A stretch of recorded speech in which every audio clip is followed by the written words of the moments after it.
Hey everyone, welcome back. We are questioning constructs today. I'm Rebecca, What's going on, everybody? It's John.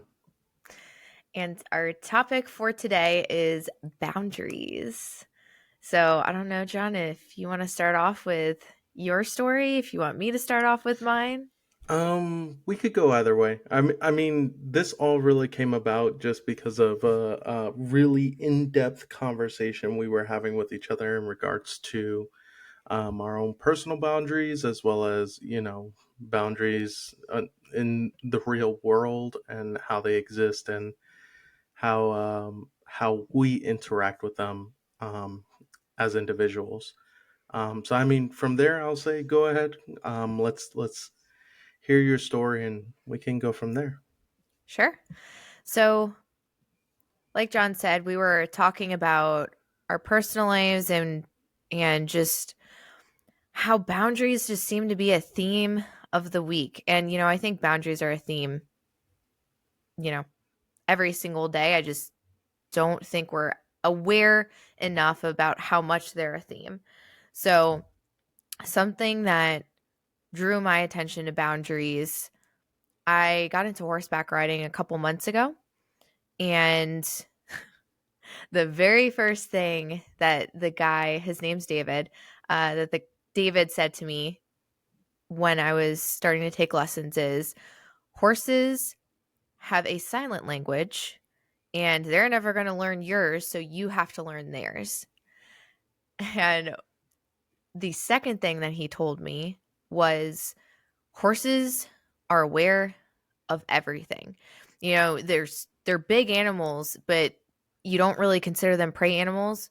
However, they're prey animals. And so he said you have to be aware of their awareness of your awareness of the environment's awareness. Everything has to do with awareness. And since they are prey animals, you have to fully be the leader. They will teach you to fully embody being a leader, whether you want to be a leader or not, whether you think you are confident as a leader or not, and whether you think you're ready to be a leader or not. So that was my first lesson. And in really understanding how present you have to be when you're interacting with a horse, but also really leading no matter how you feel. And I think that's true for our own lives, right? So, whether we want to or not, whether we feel ready or not, like we have to lead ourselves. We always lead ourselves and we always get ourselves through everything. So, I'm going to pause there and see if you have any I thoughts mean, do on. do you feel like your life has well? Have you made any adjustments? You feel like since learning, because it's been a little while since you started with the horseback riding thing, right? Yeah. 100%. I've ever since lesson 1, I've been making adjustments. And the ones that I think have come up the most for me, full embodiment is one. I've talked about this on my other YouTube channel where I'm beginning to realize that boundaries. So think of boundaries as a container. A lot, I think maybe some of the older ways of thinking about boundaries is, boundaries are meant to keep things out or keep you in, they're the fence line. And while some of that's true, I think boundaries are more like definitions. They define what your container is, therefore, they define what you are. And so I think there is a way that you pour over your fence line that's incorrect when it comes to boundaries. Like you're violating your own boundaries by going outside of yourself. And then there's a way where you let other people violate your boundaries by coming over your fence line into your personal environment. And let's not say just people, like just life events too, um, where we get too attached to external events and we allow external events to influence our world. So I think that's one. And just having to be so aware of myself and present and understand what's going around in my environment. That was the first one I learned. The second was uh how little tools I think we're given that we can rely on to lead ourselves. So, one thing I realized is a horse is going to do what a horse wants unless you're stepping up to the plate as a leader.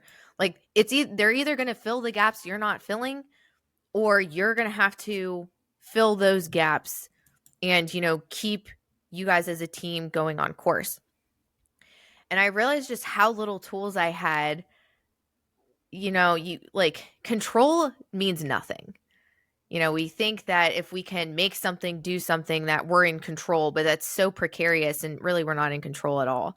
And I realized how little tools I had if I wanted a particular outcome, that I was more so leaning to try and control the situation instead of going,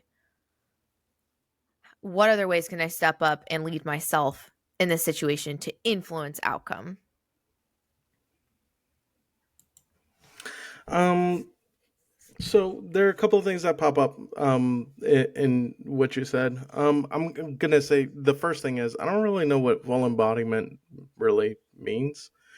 Hmm. That's kind of a interesting term that I have not heard of before. But when it comes to boundaries, I define it a little bit different for me. But I'm probably going to define it more in. I think everybody's going to define it in terms that they understand best. For me, I think of like video games, right? So there was a particular video game called Final Fantasy 12. Final Fantasy 12 was dope because one of the things you can do within its system is you could set different tolerance rules for certain actions to take off. So if a flying enemy came within X amount of space of you, right, you could have the tolerance rule activate, and an action would happen, right? And you got to set those tolerance rules in a wide variety of ways, ways that were really, really clever, and ways that are sometimes detrimental to yourself and you don't realize it. You could set your character up in a way where you think you are preparing for every eventuality, only to find out that your tolerance rules left this hole in your system for enemies to kind of approach because you didn't really consider what it is that you were setting your system up for. So, for me, I like to think of boundaries like that. It's like this invisible circle where we set these different rules for both ourselves as well as the environment. And some of those boundaries are things that we consciously set up, and most of those things are boundaries that we unconsciously set. So things like how low you're willing to let the gas get in your car before you stop to get some gas, right? Like that's a really interesting boundary that we have set for ourselves. Some of us will drive till we are on empty. Some of us will drive until we hit 15 miles. Some of us will drive till we get a quarter tank. But these are all boundaries that we may not actualize in terms of like verbalization, but we set for ourselves, right? These are the tolerance rules by which we interact. And so I think of boundaries like that. And really, a lot of this conversation kind of stemmed from a comment I had made within a whole nother conversation, where I was recalling reading an article about how cats, not an article, I'm making more of it than what it is. It was a Reddit post. I was reading a Reddit post about teaching cats how to do things, how to do tricks and stuff. And this lady was asking, can you teach your cat how to like being picked up? And I thought that was interesting because my initial reaction was, I wouldn't like being picked up if I was a little thing, right? Like if I was small, having this giant just lift me out of nowhere on a whim, probably not something that I want, right? And I was looking into it, and I kind of felt really weird because part of me was like, oh, I'd like my cat to like me picking them up.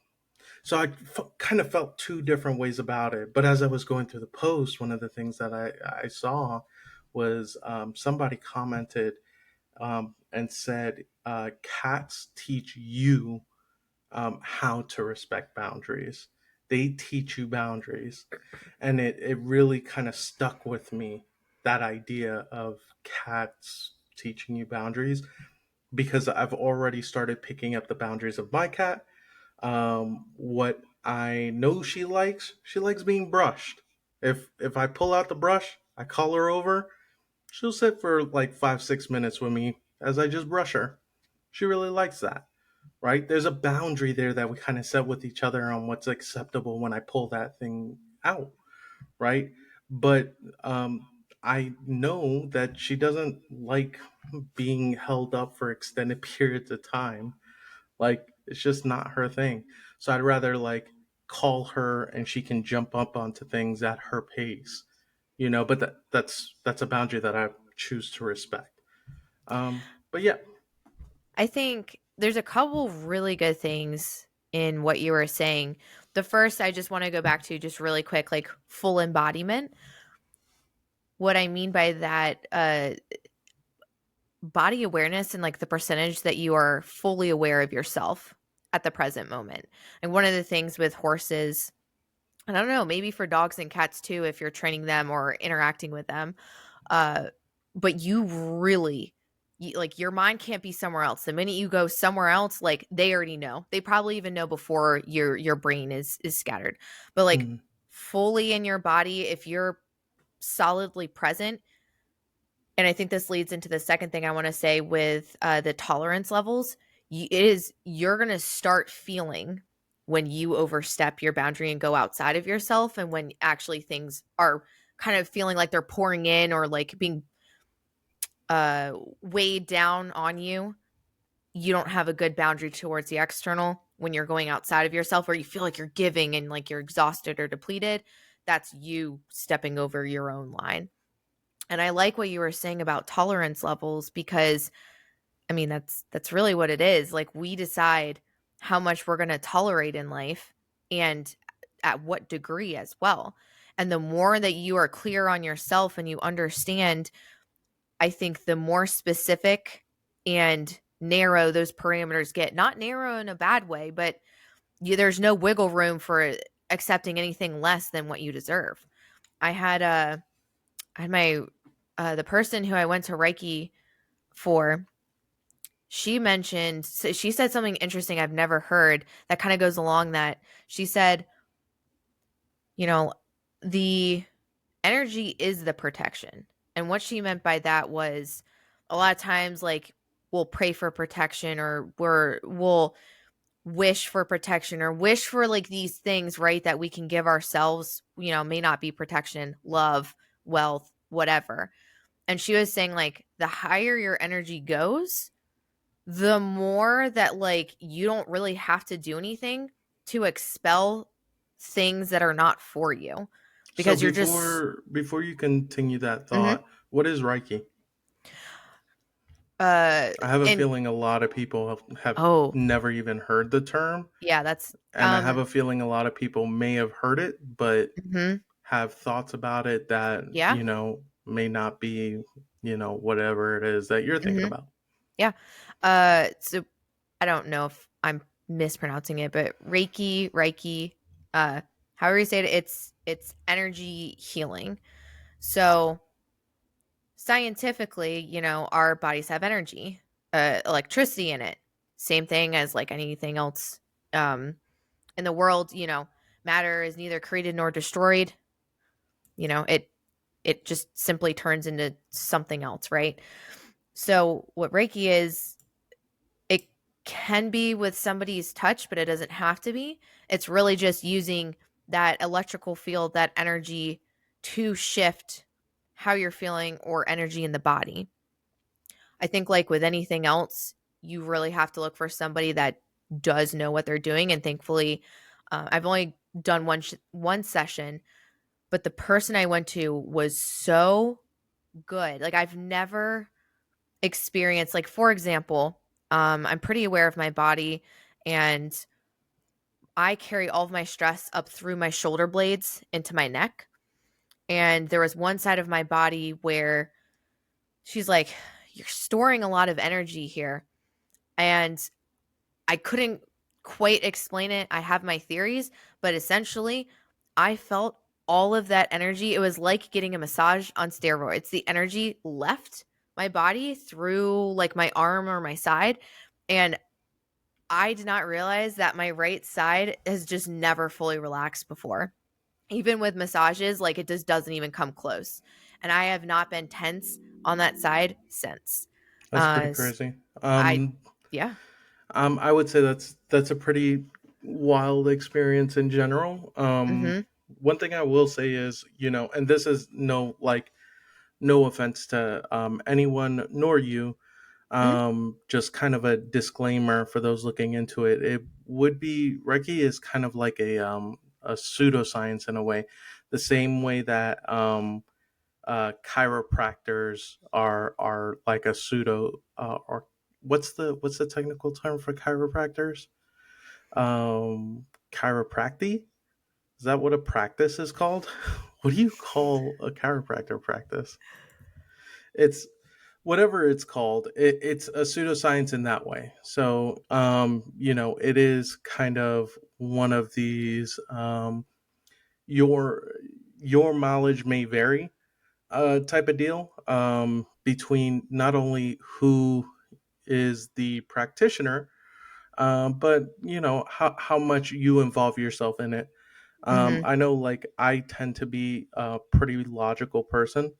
I try to be anyway. How much of that holds up is very questionable, but I tend to be pretty logical. But there's some ways I feel about certain kind of like mystical arts myself. Like, I feel like there are certain people who are involved with like the closest that comes to mind is like bruja or witches. I have my family is Puerto Rican, and we have a history or a past that kind of built into it.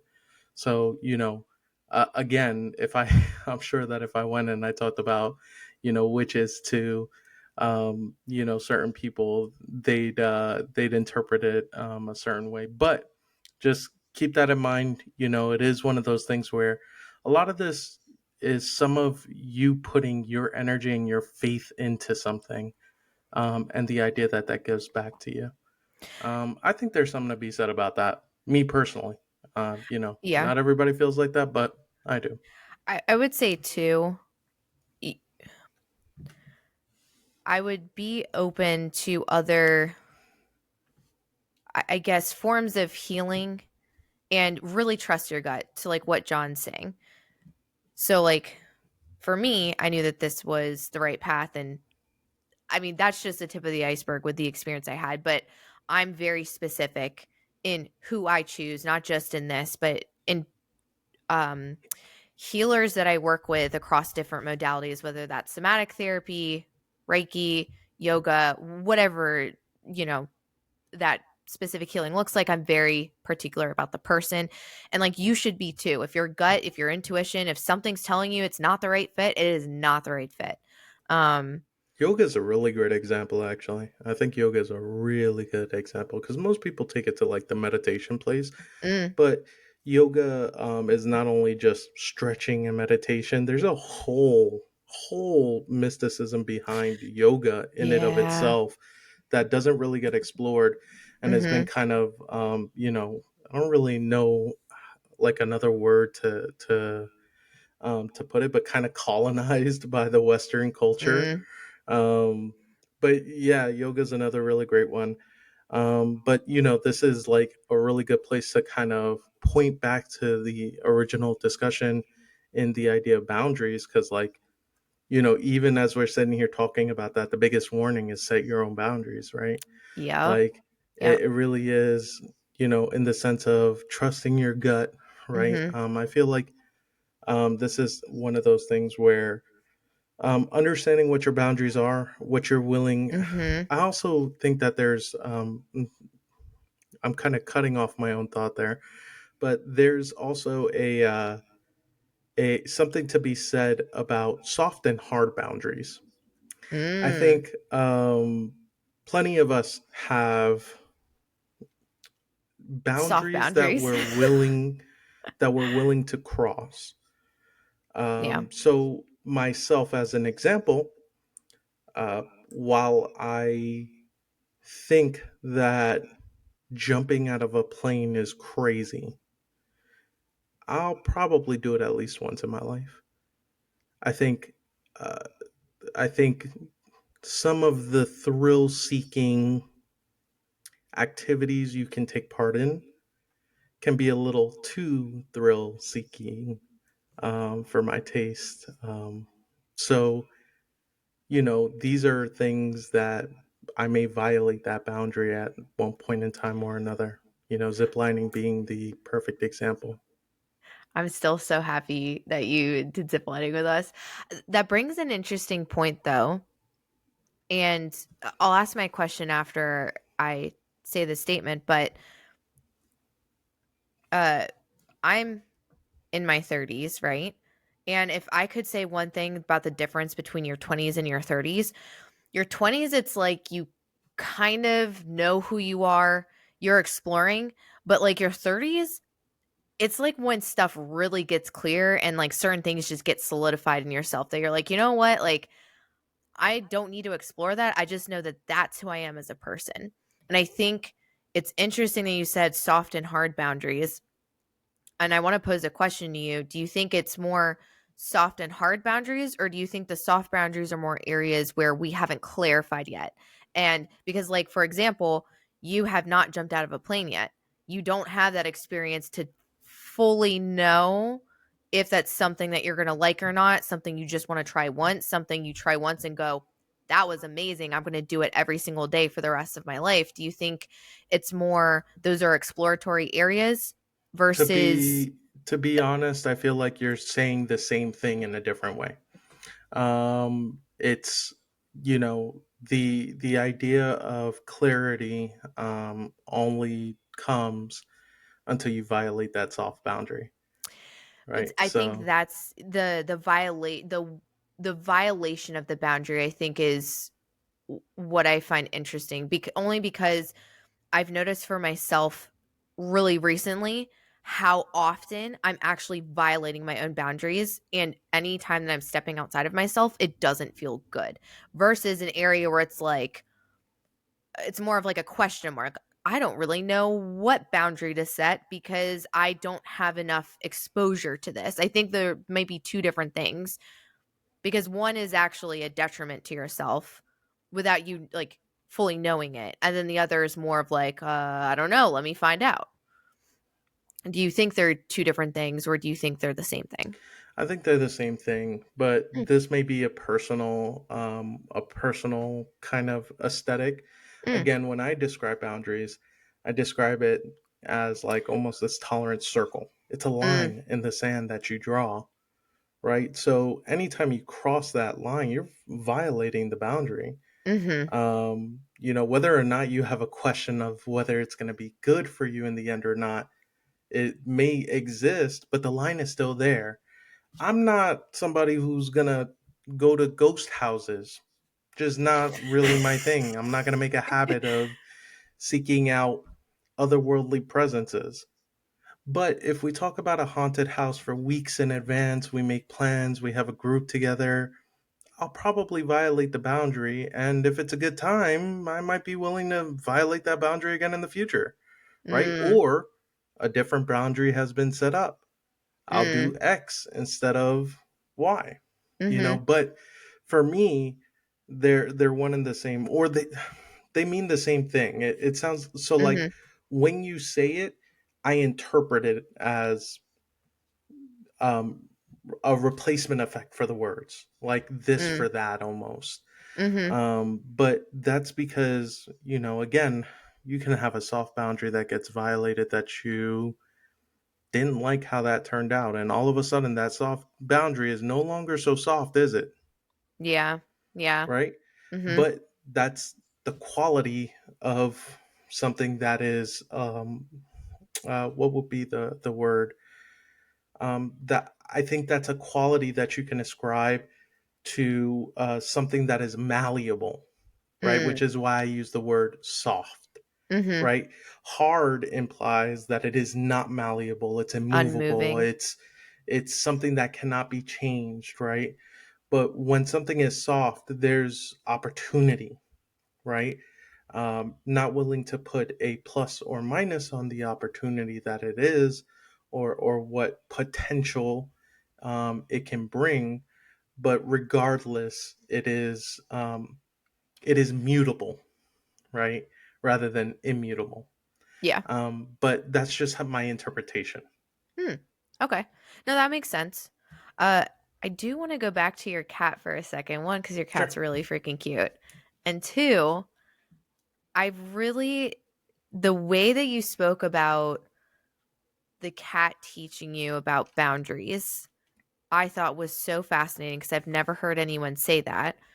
And I think it was exciting for me because I see the same thing when I'm working with horses. Like, not only are they teaching me about their boundaries, but it's almost like they're so solid in their own boundaries that they are also teaching you how to improve your own boundaries. Like, this is where you should be, Do you and here's hmm where I am. so I kind of feel a couple of different ways about that. I think when I consider the idea that they understand their boundaries, I don't even know if it's something that is understood in the same conscious way that we think about understanding boundaries. But what I do think is that there are natural boundaries that all of us exhibit. And as these beings who like to think that the world is entirely ours, we cross and walk over so many boundaries on a regular basis. I mean, such as life, such as nature, right? Nature is absolutely consistently violating boundaries on a regular basis, right? Circle of life.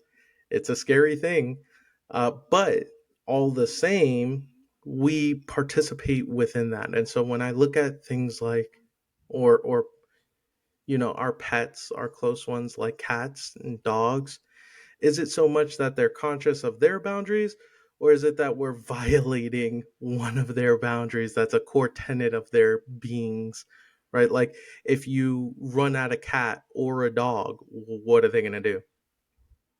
I see what you're saying, like more like nature versus nurture, or like nature versus something that they Yeah, created. But it's just it's mm, a difference. Like I don't know that a cat learns I don't like being held as much as it knows when I'm not held, I'm not balanced. see, I disagree.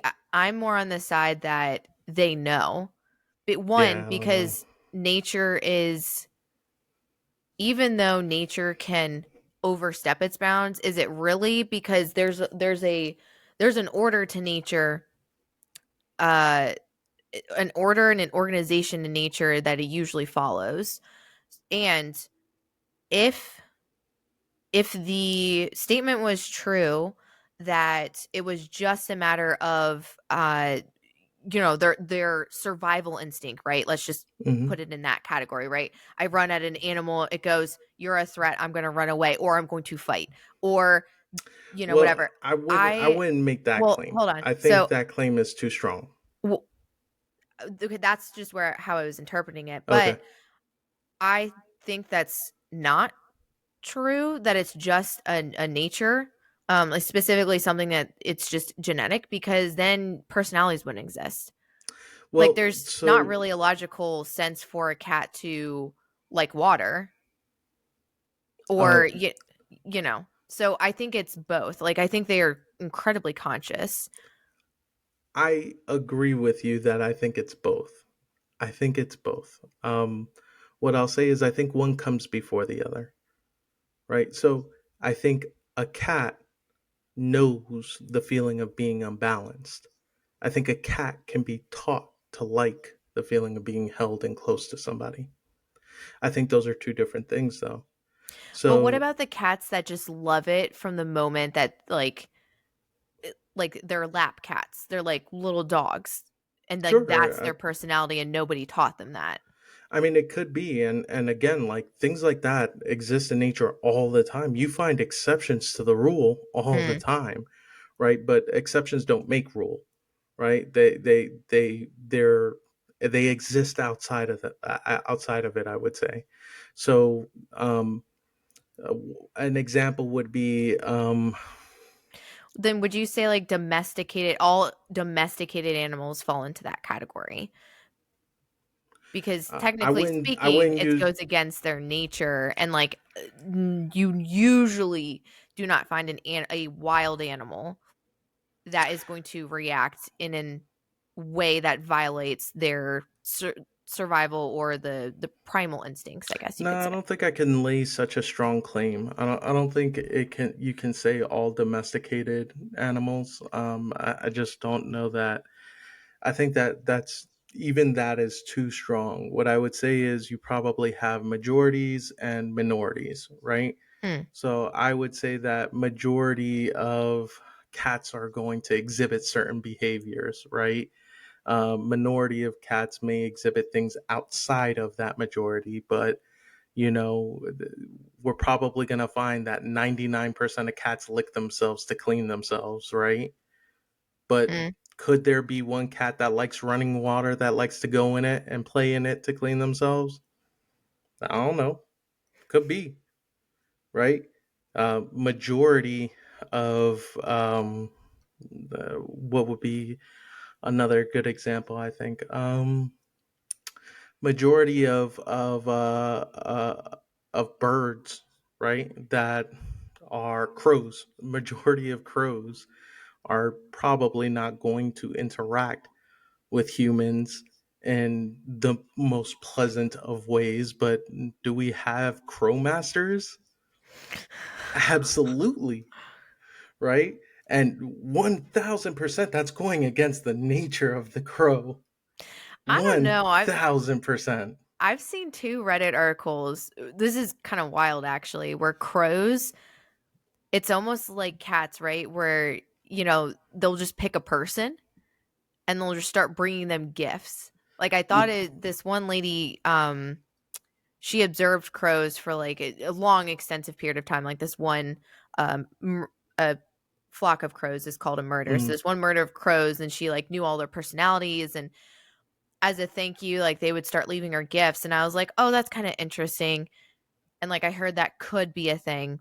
But then So there's that's a really popular article, and yeah, it does happen. There's this guy in, I don't think it's Russia, but it's the somewhere money. out in that kind of that, I don't even know, part of the world. Um, and he's somebody who has multiple crows come up to him, drop things. But again, Mhm. we're talking about the exception, not the rule, right? If we were to take majority of crows, would we say that majority of crows drop gifts for people and bring them rings and pennies and shiny things? Probably not. But I do I I would say that's a pretty clear well probably not. it's just something I've been thinking about though cuz the other person that I saw it start happening to is this gardener in San Diego. Been watching him for a couple of years, and he's like, "Yeah, randomly, I started leaving some food for them, like some extra seed I had, and they just started dropping stuff off." So I'm like, I wonder, That's like, not do we just random not know how to though. interact with the crow's boundaries? Uh, Could yeah, like, absolutely. I agree. Like I think that that 100% is the case. Crows are incredibly smart. mm, So if you do something for them, right? They're starting to observe the pattern, mm, right? If you leave food out twice for yeah. a bunch of crows that hang around, right? Do you think they might hang around some more for some more food? Is that a Definitely not. No. wild thought? Is that like, are we crossing boundaries here, or are the crows functioning within their boundaries? Well, I think it's interesting though because a lot of people have bird seed, right? But you don't usually see the crows. I don't know if it's just not the type of seed that they I like don't to think eat. that's what they eat. Yeah. I Yeah, think but crows aren't crows birds of birds of do they call them birds of prey? Is that the term? I don't think they eat They're other like birds. they're are they scavengers? Like they're I think opportunistic eaters, I believe. yeah, but I know the guy had seeds, so maybe it's just specific type of seeds that they like. Although, fun fact, even herbivores do eat meat sometimes. It's like there is I no believe such it. thing as a true herbivore. Like you'll see even like deer will eat Well, again, protein. we use these terms not to get a binary, right? An on off Mm. switch. We use them as a way to define majorities and minorities, right? Like we can say majority of dogs don't like swimming. We can say that. But are there dogs that love being in pools? Sure. I've seen more than a couple of videos of it. Does that mean I'm going to say dogs like being in pools? No way. Just because I've seen 10, 15 videos of dogs swimming, I would never make the claim that dogs like to be in water, right? I would say there's far more evidence of the contrary. But this is me kind of falling back into that like logical space of like, I think that nature and nurture go hand in hand. I think nature is something that gets exhibited whether we like it or not. It Mm. exists. Hmm. I would be foolish to think that nature does not exist. Nature exists all around us and everything that we do and everything that we don't do and all the feelings that we feel and all the chemical reactions that happen within us. Nature exists, right? I happen to think that based on nature, we discover patterns that we take advantage of. And it's the same with animals. I don't think animals are any different. I don't think animals are. I think if you present opportunity, animals will take advantage of said opportunity. If they grow to understand a pattern, that's where nurture starts to play in. And so all of a sudden, you're able to take this thing that inherently responds a certain way to certain stimuli. But because of the patterns that they've observed, they've decided to operate in a different way. So, perfect example. If Kat had more kittens because she's already a mom, her kittens have gone off. Oh. But if Kat had kittens and from as soon as it was okay to hold them, I held them and cradled them every day. What are the chances that cat's gonna love being held? Mm-hmm. Your cat specifically or the kittens? The kittens. Yeah. They're gonna Actually, that they're gonna love it. They're gonna that look was for it. that was something that crazy story. We had found some kittens in my dad's shed one year, and my neighbor actually took them in, and we were able to catch the mom cat, and she raised them.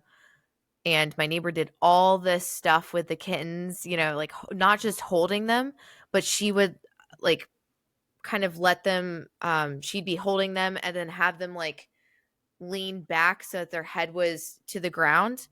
And those cats you could literally do anything with because they were like that from a young age. Yeah. Something that I was thinking about when you were talking about, nature and nurture.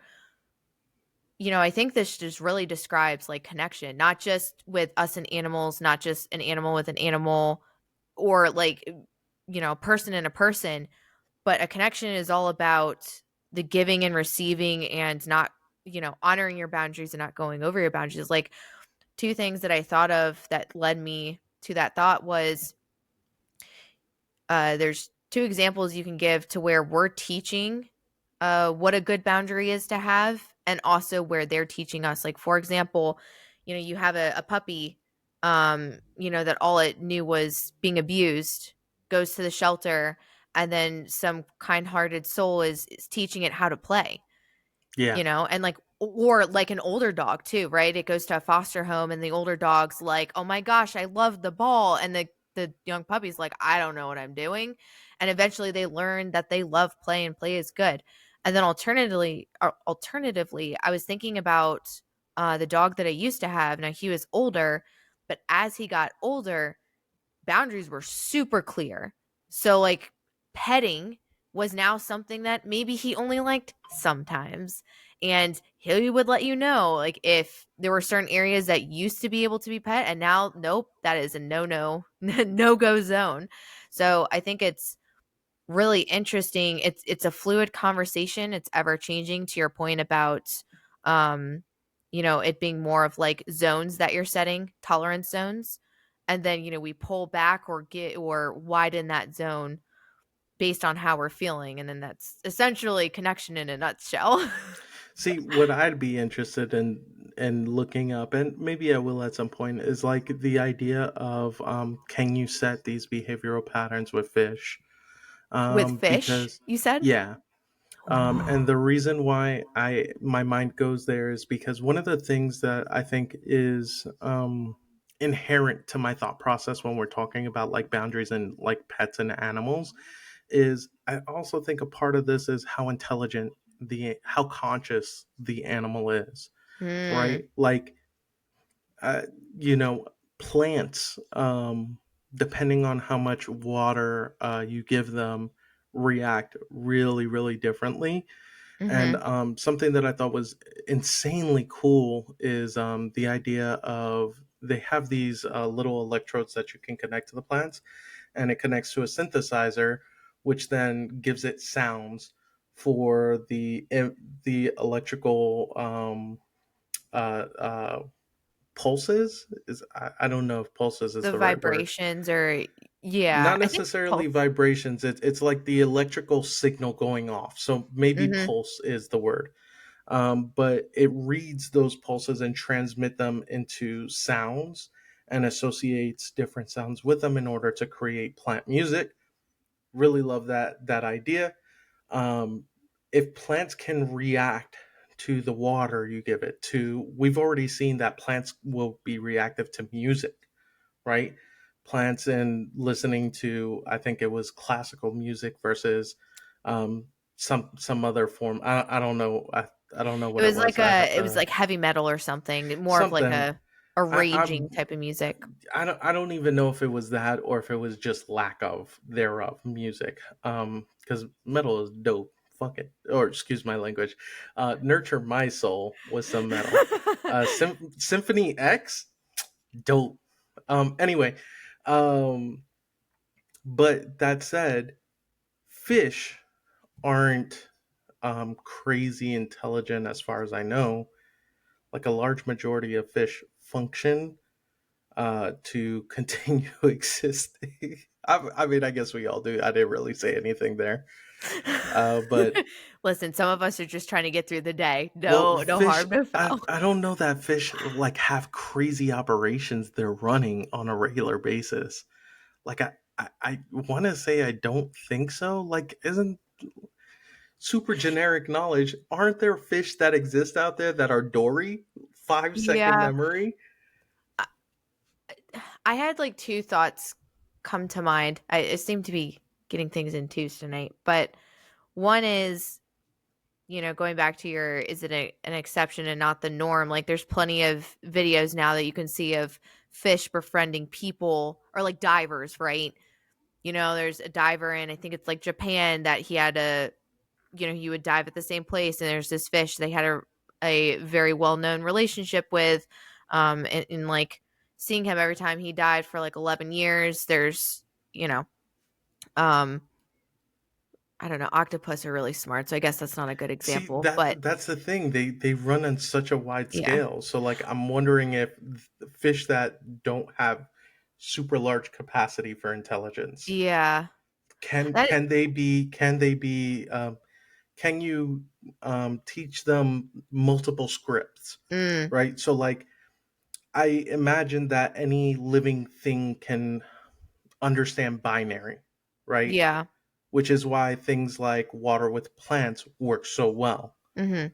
But I and even then, that's a bad example because plants also have photosynthesis. So when they're taking in energy from the sun, they're also performing, running different.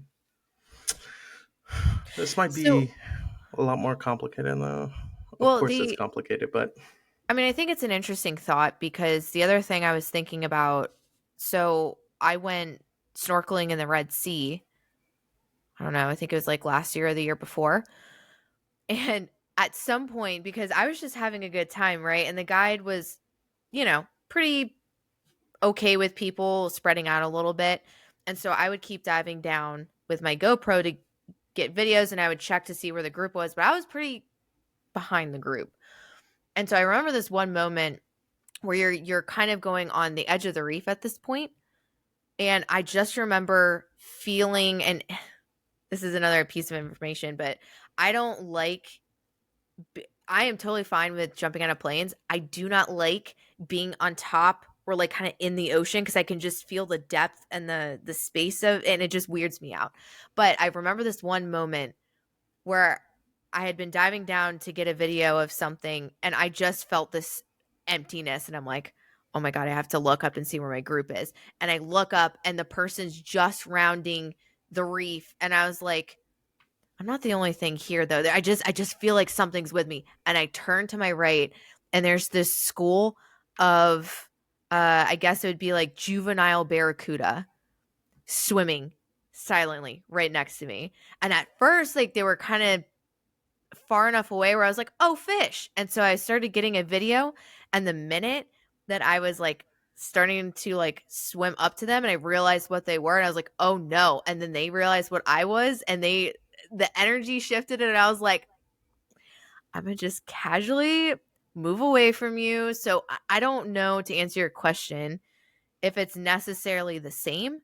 I think there's some sort of consciousness there depending on like the type of the type of fish. fish, yeah. Yeah, Well, but I wonder how much consciousness flows with intelligence, like mm, capacity for intelligence and right. consciousness. I feel like that's probably a question that a million, billion, trillion people have asked before, but it's definitely kind of an interesting one that I think I might take some time And just to think about.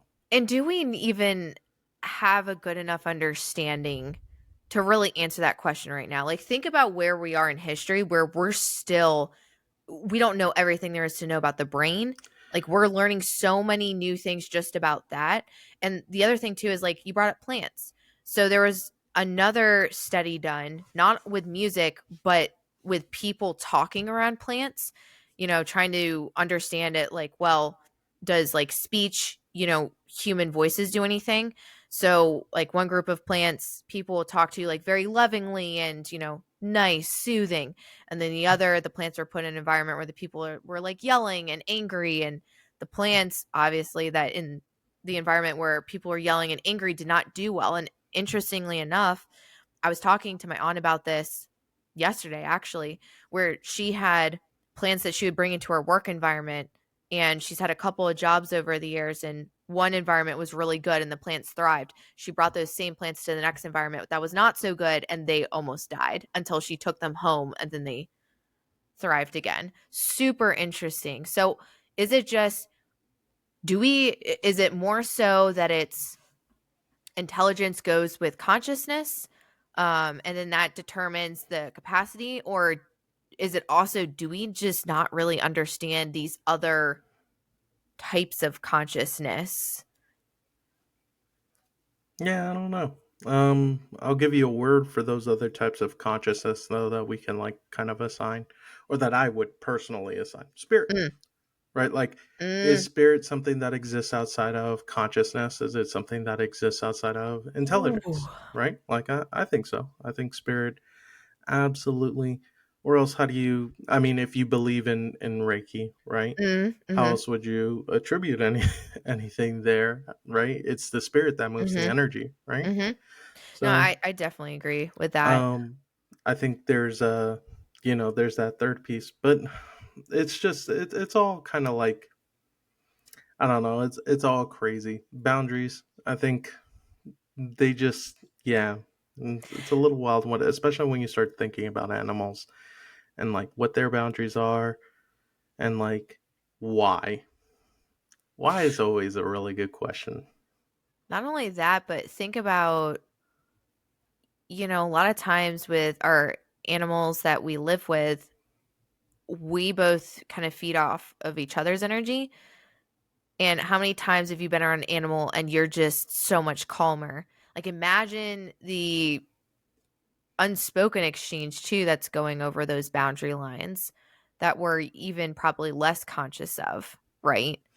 I think there is definitely something to be said about that, but I wonder if that then kind of starts to move past the idea of boundaries and moves into a different concept altogether, which Mm, for me, I think I would attribute like, again, something closer to spirit. yeah. Because there's something to be said about connection, right? And Mhm. your ability to connect, while maybe um, it may be affected by your boundaries, it's not necessarily the boundaries that make the connection. They contribute to it and help define it. Mm. But Oh, there's that's good. something that exists outside of the tolerance rules themselves. Mhm. Mhm. Um, at least in my mind, Yeah. and I have to put some thought into that. I think and just going back to I think there is a lot that we're still understanding. So one of the other things that I found interesting that the Reiki practitioner said, she was like, "Well, now that we've met each other, we're linked up forever," with and so she was trying to explain that going back to just energy or electricity, sure, right? Because everything, kind of vibes off each other. Think of it like a grid. Electricity, we use it in a grid. So it's like the same concept. And so, I mean, I'm sure you've heard a lot of the loose terms that we hear, like we're all connected, you're never really alone. All these sort of things, I think, just allude to a more scientific explanation, if you will, of there's energy everywhere and we all have a part of it and it all interacts in this complex web, however you want to look at that, right? So I think once you start merging those concepts, and I think when we understand a little bit more, I don't think that everything's going to be as far out there as maybe it seems sometimes. I'm going to be really excited when we can learn more about that energetic exchange. Like, did you between animals and people, right? Like, did you know something that David told me about horses? They use horses to get people that have heart conditions back in regulation. I had no idea about this. So apparently horses, their heartbeat is so steady, but I think it's similar to ours. So what they'll do is they'll put patients that have trouble regulating their hearts, they'll lay them like on the back of horses to re-regulate their body. I had never heard of that before, but I think it's so wild. I think, yeah, I think there are other examples of that out there too. I want to say, what is it? Dogs can smell when diabetic patients are low on sugar and are about Yeah. to crash. Yeah. They're able to smell that. That's absolutely mind blowing. You want to talk about some crazy, like, the Mhm. explanation is smell. They're able, Mhm. like, are that, I just don't understand. Are they particularly sweet? Like, I don't, like, that's crazy. My guess is there's something there.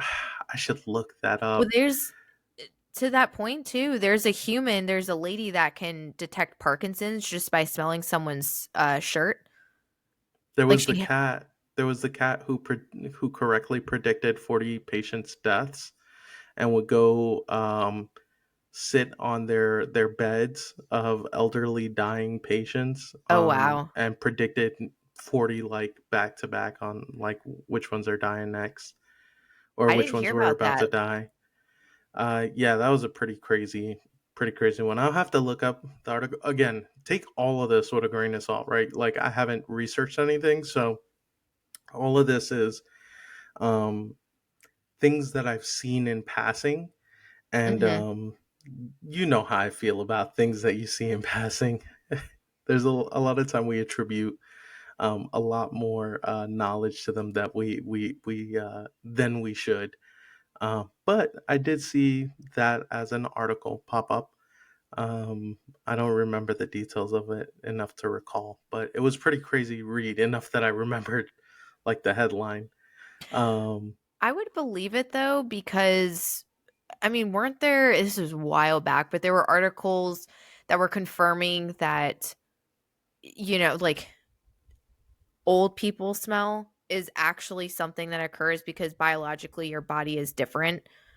And so they were like scientifically proving that there is an actual smell odor. associated with it. So maybe Yeah, I there is believe a that. smell with death, that animals can pick up a lot easier, which if we're going back to like Well, survival instincts would make sense. I would say 1000% because, like, I mean, I don't know if you've encountered the smell of death before, but it is identifiable. That Mm. is for sure a thing, right? Like, the Mhm. smell of death is pretty vile. And So I think there is something to be said about that. But it's interesting to think that there are animals so sensitive that they can smell it before it comes. That's pretty Yeah. crazy. Like that's pretty insane. Just the concept of it alone is crazy. And again, I have to ask, is it really smell? And if it is smell, then it could, like it absolutely could be smell, but this may get into a bigger conversation about energy Mhm. and what that looks like. Who knows what we don't have a physical form that we can associate with pure energy. Like Right. maybe starlight would be the closest one, right? Mm. Like we don't the sun, right? Yeah. Like but there's not actually a physical thing we can attribute as energy. So, Mhm.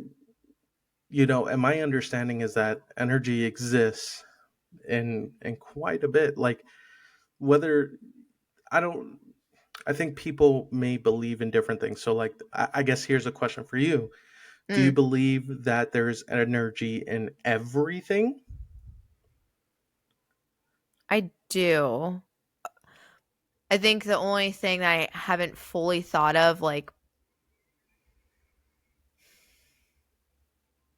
would be man-made things like plastic. Is there energy in that? But then I think about,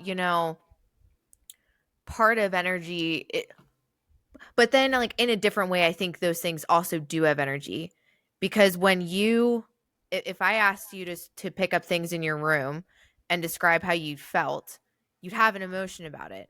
Or the things that you haven't really interacted with, you just be like, eh, which is why we have such a hard thing giving rid of heirlooms or just basic stuff that other people have given us. So I think in that case we're the ones that are probably putting energy into it versus it naturally having energy. That's Oh, actually where I fall.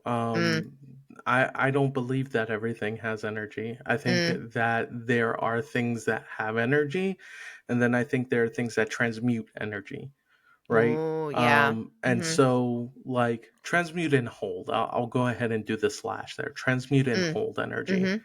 right? And so like when I think about it from that perspective, things that transmute hold energy, and then things that are energy, right? Or exude energy, Mhm. right? Generate energy. I think that we have yet to and I think this is scientific in a sense. Don't hold me to it. We haven't discovered all the forms of energy, right? The Mhm. same way there's light that we can't see, right? Mhm. There's plenty of I mean our scale, our visual scale for understanding light, what we can interpret with our eyes is actually quite limited on the spectrum of light, Yep. right? And so, like, when we look at things like our phones, right, that's transmitting like waves of information, right, that are Mhm. then getting interpreted as zeros and ones, a binary code that then goes on and gets computed into something different, or builds the computations by which we can function around that information being sent back and forth. Mhm. Like, that's got to be energy too, right? But that's Yeah. that's man-made, right? So, like, Mhm. yeah, I don't know. Energy is such an interesting thing. So why couldn't you smell energy, right? Like, is there such a thing? Like, is that why a cat is able to predict the deaths, or is it they're able to smell the vile, pungent death that is to come?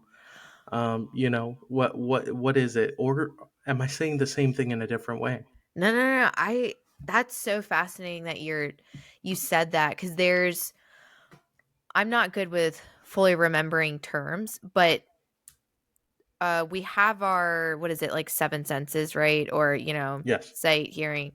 But there's, if you are walking down the road of like energy and, that sort of realm, there's additional like senses or gifts that usually people have. They're like clairvoyant, clairdescendants, onwards. And smell might be one of them, interestingly enough. I don't remember for sure. But going back to your point about, we don't even see all of the light spectrum.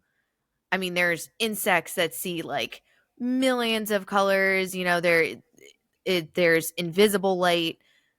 What if there's, I mean, sure, like to us, there's also invisible smells, like, dogs' noses, bears' noses. They're all far superior to ours. All smells are invisible, technically. Fair. But to that point, though, what's to say that we even have scratched the surface around death either? Like, the closest we've come realistically is people who have been declared medically dead and have come back and said whatever their experience was. Um, so, even if there's a way to medically explain that, until like we really do more research, I don't like, that's the best we have. But if they are experiencing something, what's to say that there isn't other things good? Like, the closer to death you get, the more things that go on. And maybe animals just pick up on that more. So yeah, it could be just smell. I mean, there's animals for a while that, know when someone's pregnant or can detect cancer, you know. Um, so it could uh, be that. I'm gonna It could. say I feel like that's a maybe, right? But I feel like that maybe is something that is when I say maybe because I think this becomes more of a spiritual conversation than it does a energy one at that point, Mm, right? And we start to move from energy in it of itself to spirit, and I think that's a separate thing. They interesting. they interact with each other in such a way that oftentimes we can overlap ideas of them. But for me, like, when you start talking about that, right, now it comes down to, well, what are my religious beliefs, right? Hmm. What if I'm somebody who believes that we are all one and that we are quite literally the energy that has always been, and Mm, always will be? mm, In which case, what's my understanding, or how would I shape the words that come out of my mouth next, in terms of, as we get closer to that death experience, what is it that people are seeing? How would I describe hmm. that? Right? That's really interesting. I totally understand where you're coming from. I've just never heard it broken down that way, because when I was thinking, at least when I was talking, because I'm I usually say I'm spiritual, but when I was thinking about it, it was more from the stance of like, what if there's something that common that happens in death that like is not religious at all, right? And we just don't know. But like animals somehow I see pick it what you're up and saying. yeah. So like I see what you're saying. Okay. what if like the closest we've come to that, not in a religious experience, like I do think that's a separate conversation, but what if what these people are experiencing in their you know death moments and then they've been brought back, like what if there is something that does occur beyond what we are physically seeing that is a natural part of death that we just have no awareness of Well, right for now. sure that's happening, right? Like that's a guaranteed yes, that's happening, right? Like perfect example would be that we weigh 7 pounds less when we die. And Oh, forgot. what do they Yeah. call that weight? They call it the Mm, weight of the spirit, right? Like mm, so for sure, and they can't explain what those 7 pounds are. Right. At least mm, I don't think so. I might be talking out of my backside right now. So feel free if you guys see this later on and you want to flame me on it because we do know and I'm being dumb because I just haven't researched. I would love to know here. Because as far as I understand, or as far as I've heard, right, um, we don't have an explanation to why we're 7 pounds less. mm-hmm. And so I should walk back what I said when I said we for sure know, we we for sure don't know. I'll say that more than likely we don't know, and more than likely we have an experience that points towards us not understanding or not Mm-hmm. knowing. Mm-hmm. Which is that because yeah, seven. Why would our spirit be 7 pounds? That's such a I do weird remember thing. you telling me that Let me. I at really one got to point. look it up. This is weird. Yeah. Yeah. But and Um. also that's a significant weight to it. Like, but it sounds logical. I don't know what Um. makes me say that, but it just sounds logical, right? Like if your spirit was to weigh something or like Is it 7 pounds? Maybe it's not even 7 pounds. Was it 14? I feel like it was something in sevens. Spirit weight. I'm just gonna do a spirit weight. But see, I guess the image I had in my head when I was thinking about it is The some airlines. Go ahead. person is some person's about to pass away.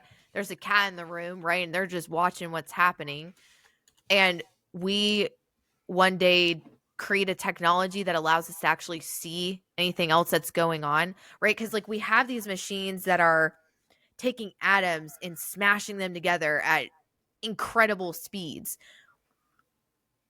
And I just don't think we've developed something or even would really know what to develop to see kind of anything else that's going on energetically or otherwise, like medically, when someone dies, past the obvious of like your heart slowing, you're not breathing, and so on and so forth that our medical equipment and our eyes are able to logically tell us.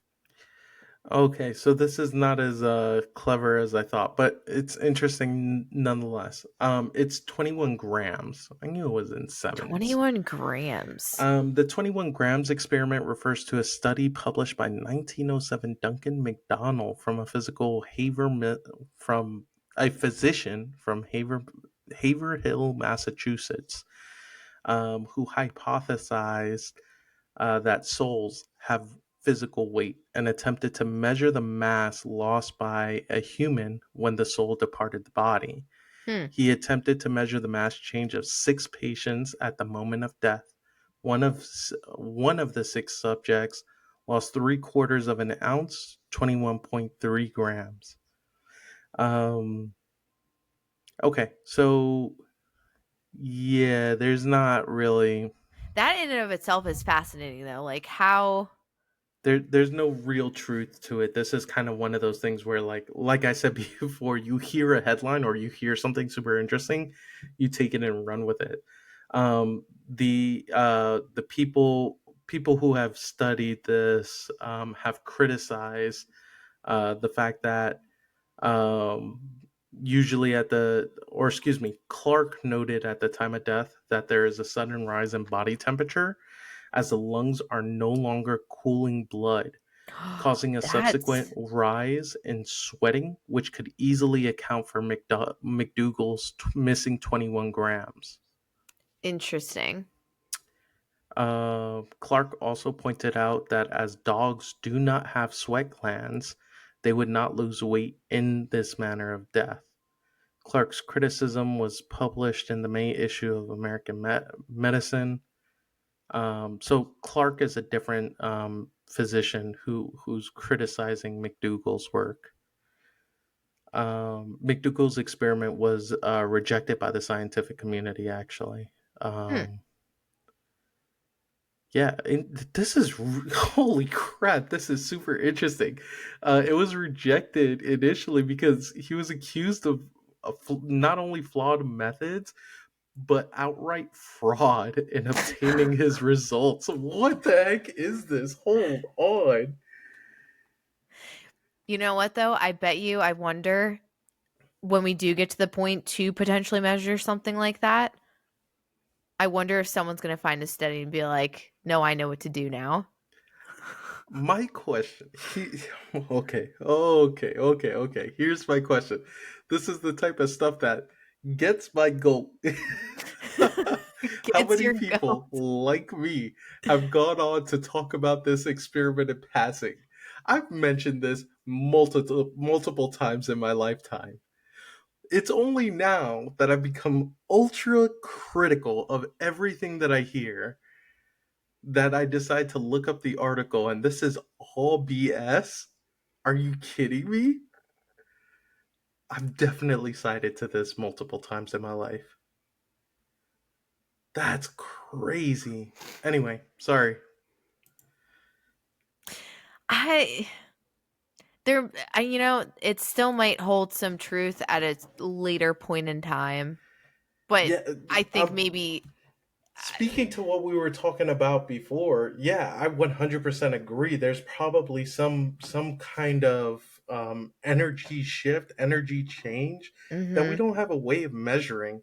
So do I think excuse me, do I think that something like that still exists? Absolutely. Yeah. Mm, Our comprehension of the universe is so insignificantly small, yeah. right? It's big to us, but we're all that we know.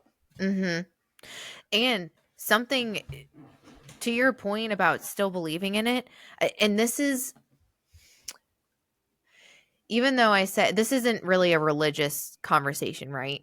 But I hear a lot of people like that get tied up between like scientific stuff and religious stuff. And like, to be honest, I think the answer lies kind of in the middle because let me go back to one of the fundamentals of that you're taught in like what elementary school. The one of the laws of what is it, physics, matter is neither created nor destroyed. So when you die, where does that energy go? What happens? I mean, you're not decomposing right away. So it has to go or be Somebody has transferred into something. somebody's had to have asked that before because that's legitimately an interesting question, right? Like Right?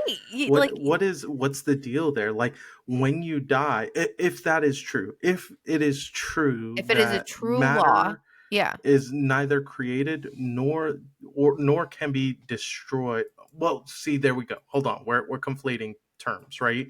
Because matter is one thing, right? The matter of the body doesn't go away. Energy is something different, right? So I don't know about the laws of energy like that, right? Because those are two different things. E- Because matter is Are they like the though? the physical substance; it cannot be created nor destroyed, right? Like if I were to look up matter and energy, those are two different things.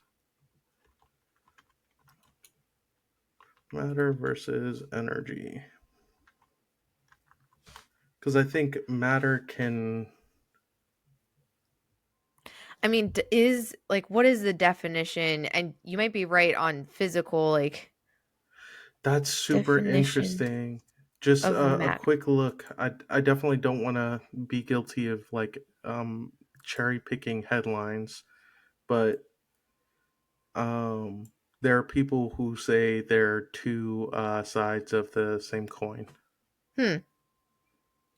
right? But I don't know that that necessarily, Because I if thought it was interesting that you said they're different, and like it just, I my think in my brain of, understanding was huh? my understanding was that they were. But go ahead. You think in your brain. I think I've always kind of assumed they're the same thing because like, but if you look up the definition of matter, the first definition of Google is to be believed Mm. of physical substance in general as distinct from mind and spirit in physics, that which occupies space and possesses rest mass, especially as distinct from energy. So here's an article coming from Padilla um, uh, by Nipun. I don't know who this dude is, so this could all be BS. Energy and matter are two fundamental concepts in physics. At a basic level, we could say the main difference between energy and matter is that matter refers to objects, whereas energy refers to a property that an object would have. What do you think about that? That's interesting because I don't know that I necessarily agree with it. What do you think? I'm iffy too because the two things I keep thinking about as well. Okay, on one hand it kind of makes sense like matter is physical, but the Right. two things that I'm thinking about that I'm having like where's the line Uh huh. is uh when you first get pregnant and Yeah. literally when you decompose after you die. Because, like, when you think about it, like, you're in a box Sure. and your bones are still there, Yeah. but everything else, like, does it, and this is something I've never looked into. So, like, does it just turn into soil? That, like, if that's to be believed, then it can't just evaporate, right? Leaving the harder substances. So, and then I same don't thing. think it I don't think it does though. I think you're not that it turns into soil. I think you go through different decomposition phases, But in the eventually final turning state, to like, what bone is that, meal. right? Um, I think you're consumed legitimately. I think the worms get you. But see, then I think that's where it starts to get iffy for me because Oh, because there's the transfer of of matter to energy. exactly. Okay. Right. I'm Or following. I'm following. I'm yeah, yeah, following. yeah. Or like in the case of like getting pregnant, sure, you have like a physical like sperm and egg, right? So that gets Sure. like ingested or like comes together and then creates the baby. Ingested. Ingested is fire. I The don't know egg what else to say. ingests the sperm. All right, that's fire. We're running with that. Let's go. Keep But spitballing. but uh like all of that results from like the energetic act as well. Like there's energy in it. So like can one exist without the other? That is a scientific question That's a good question. I'm not entirely sure about. But like Yeah. are there lines? Like and I don't know if I'm even qualified to like really answer that, but this is just like Neither one of us are even fully. I want to know. I want to. Sorry, I gotta run back to. I don't know if I'm qualified. I was qualified up to the point where we really started getting specific, is how I feel. I think yeah,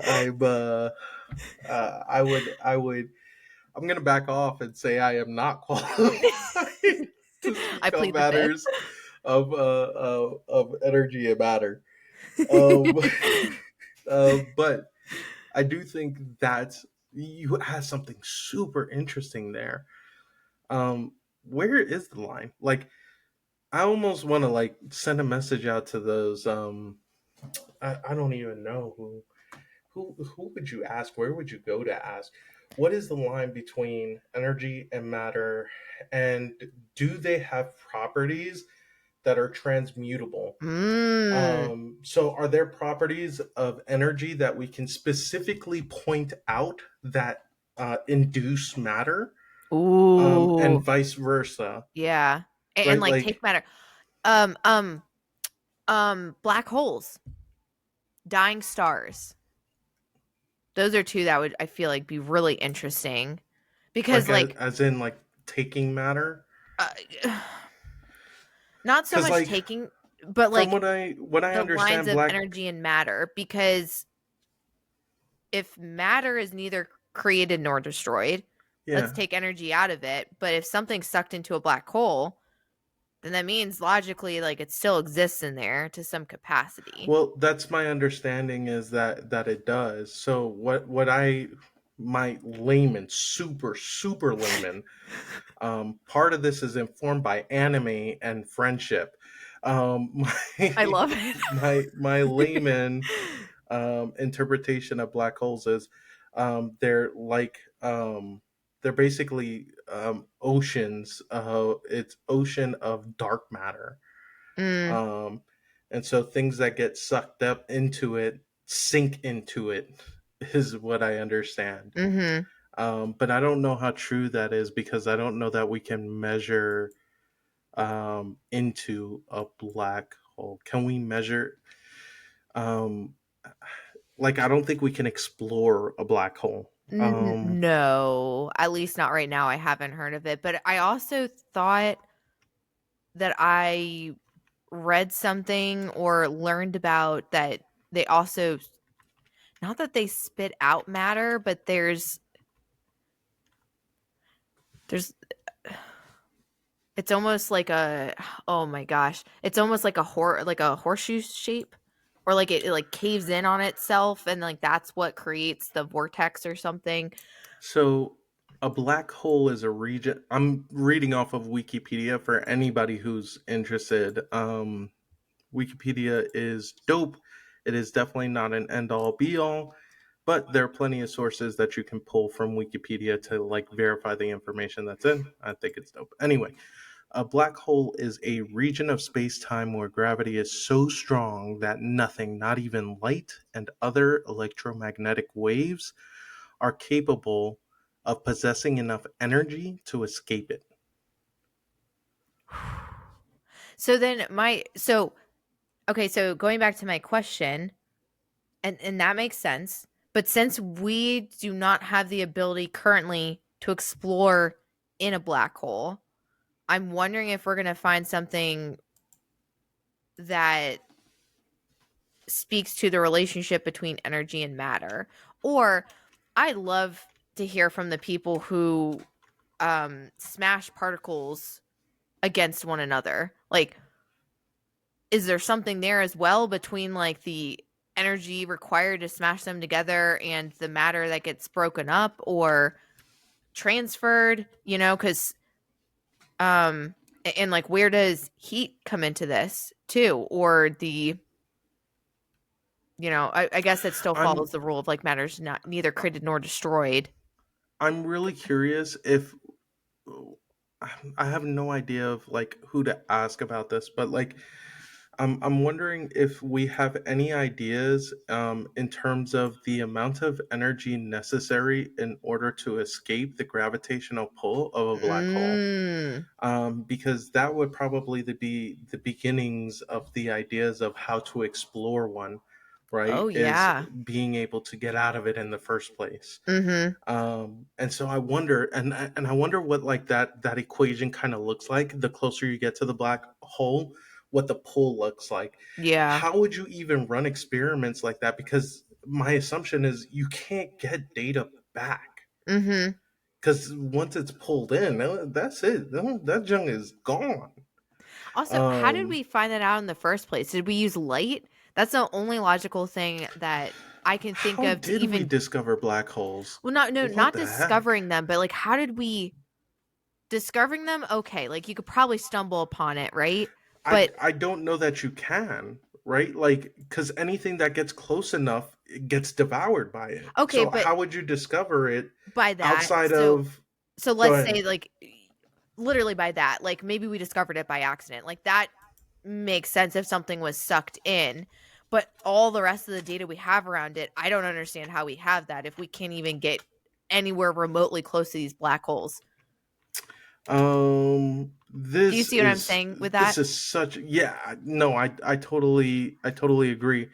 Um, like I have no idea how these guys are getting any kind of information, right? Because like as far as I understand, it would be like the equivalent of having a map, and then on the map there's just this one absence of light, and we know that the absence of light is there because anytime anything approaches it, the absence consumes it and Mm, continues to be absent, hmm right? I, I think I did answer partially the first question of like, how did we discover it? Well, if stars and stuff and like planets and things we've mapped in the sky are disappearing into this thing, then maybe it wasn't a case of like we got anywhere close anyway. So it could have just been that, like observation of the sky.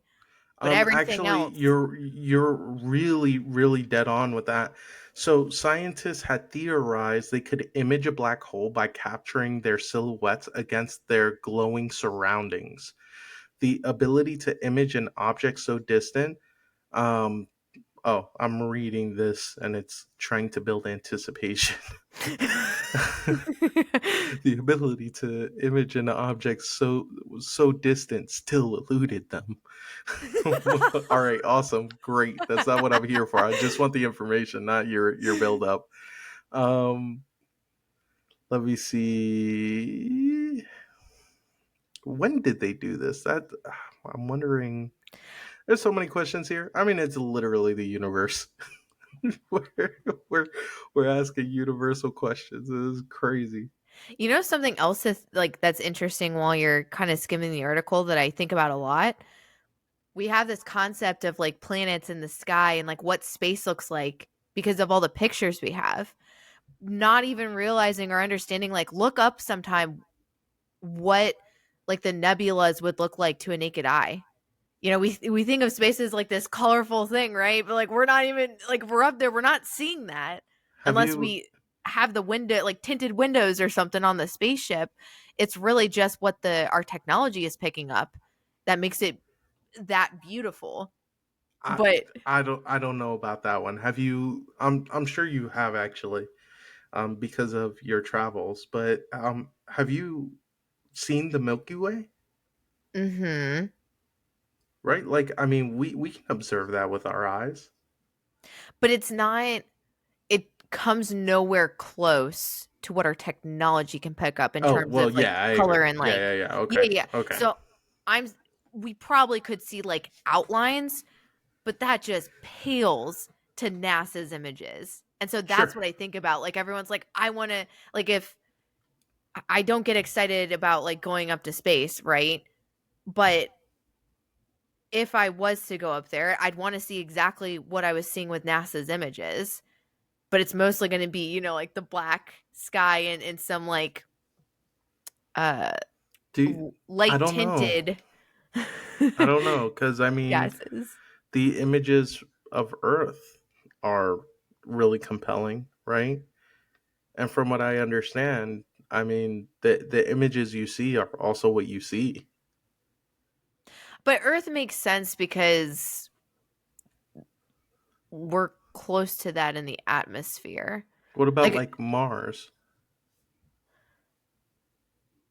are there, you know, I don't think I've ever seen a picture of Mars from someone who's been in space, not taken from a telescope, but just, I mean, that's a good question. Like, if you're going up there, what can you realistically see of Mars or Venus for that matter? You know, would you be able to see enough? Or would you have to be on the next Mars mission and get close enough to Mars to see what we're picking up with like the rovers and the other technology that we've um sent up there? So going back to like how they found a black hole, I think it legitimately is that. Basically, they set up a number of telescopes that they synchronized to point in a certain direction, and they basically observed how light was basically working around this thing, this Mhm. singularity, right? And so they have like different things to kind of attribute um, places within or coming up against the black hole. So there's the accretion disk, which has like this bluish color to it, an event horizon, the singularity itself, a photon sphere, the innermost stable orbit. I don't know. This is super interesting though. But yeah, it's essentially they lined up a couple of telescopes. I'm being super disrespectful right now by summarizing the way this is. This is a human. This is a feat of mankind. So apologies. I'm a layman and I'm trash at this. But they We're not pointed a couple of qualified. telescopes up in order to capture like a singular space from multiple different places or angles in order to kind of record and collect data on what the light was doing in those areas. Can you just imagine being in the room? Because, like, I've seen a couple of pictures. One of the woman that wrote the code, like in Oppenheimer for the atomic bomb, pretty sure. Or she wrote the code for um the first rocket to the moon. It was one of the two.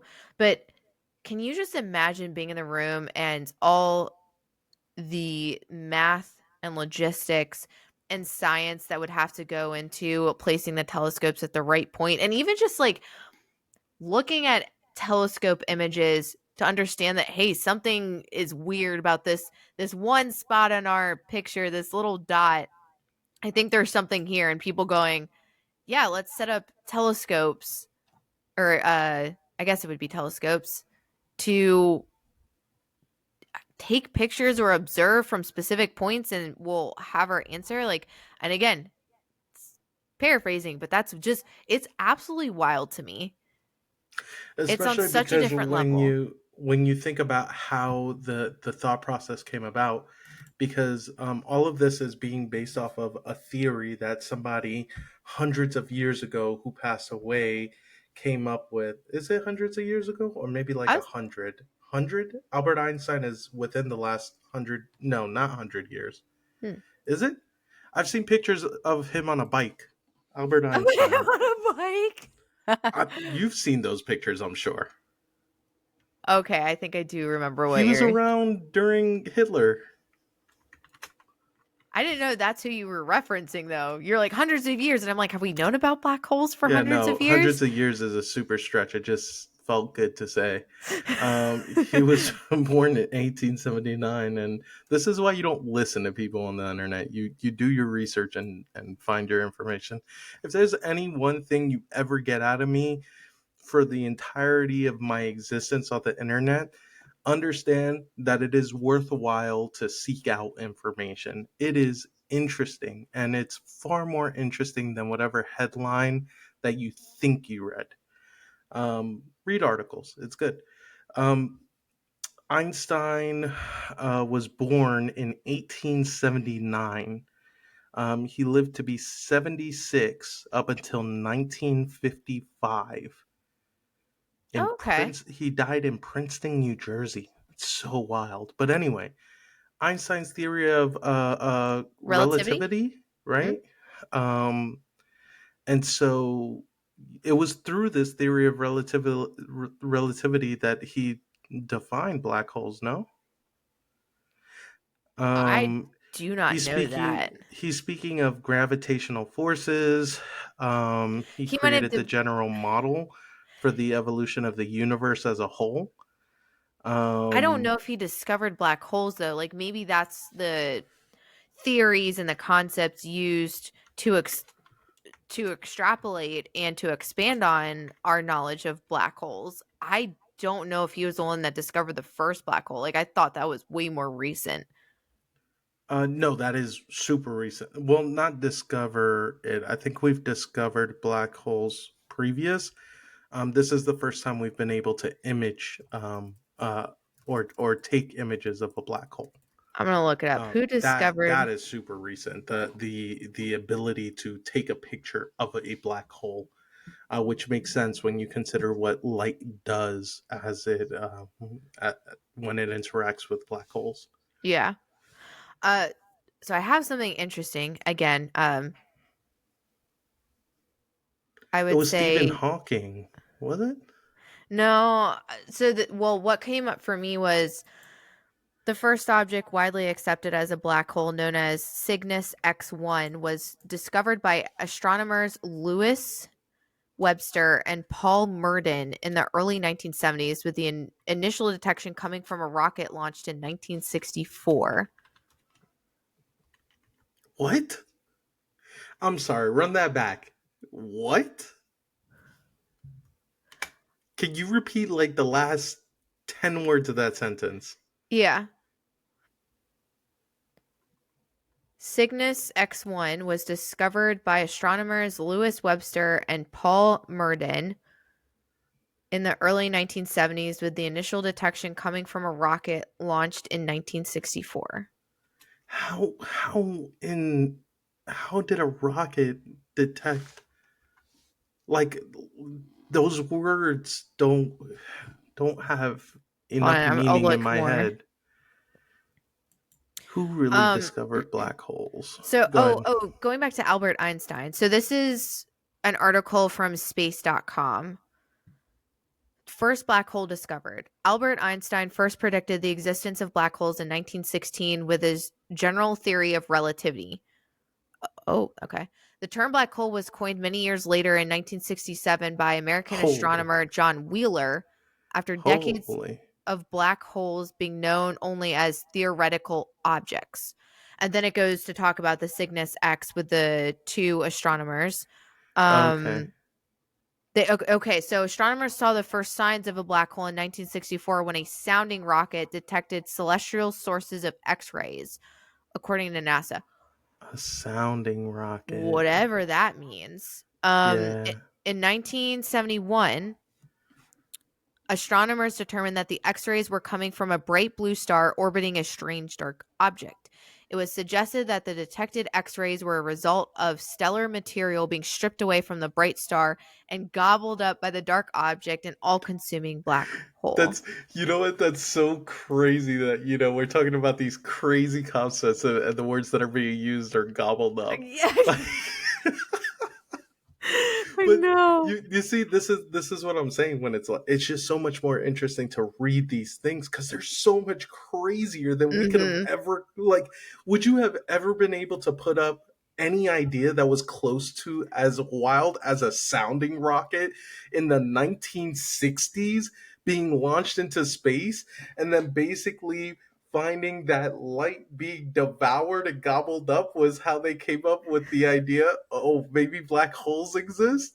Like, what a weird thing.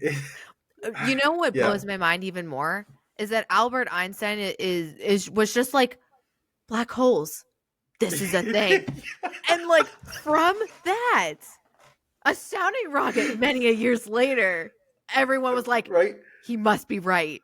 This So goes back to your one article about the whole like losing mass and like somewhere down the line someone's going to be like, I've just proved it.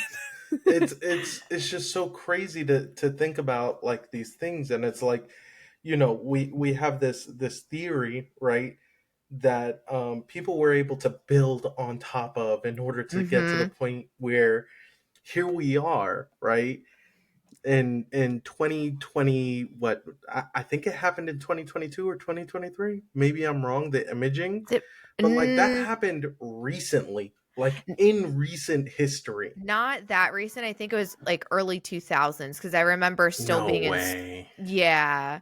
When was the first black hole imaged? Because I remember reading about it.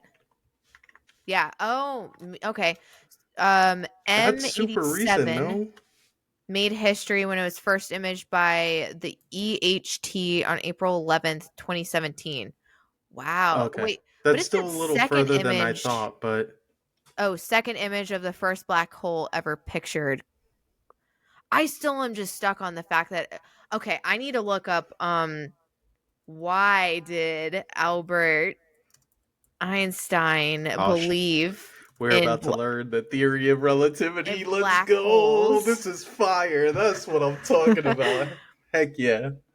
Oh, wow. Okay. So an AI overview of an article from history.com. So I'll just read the overview first to see if it, because it already has something juicy.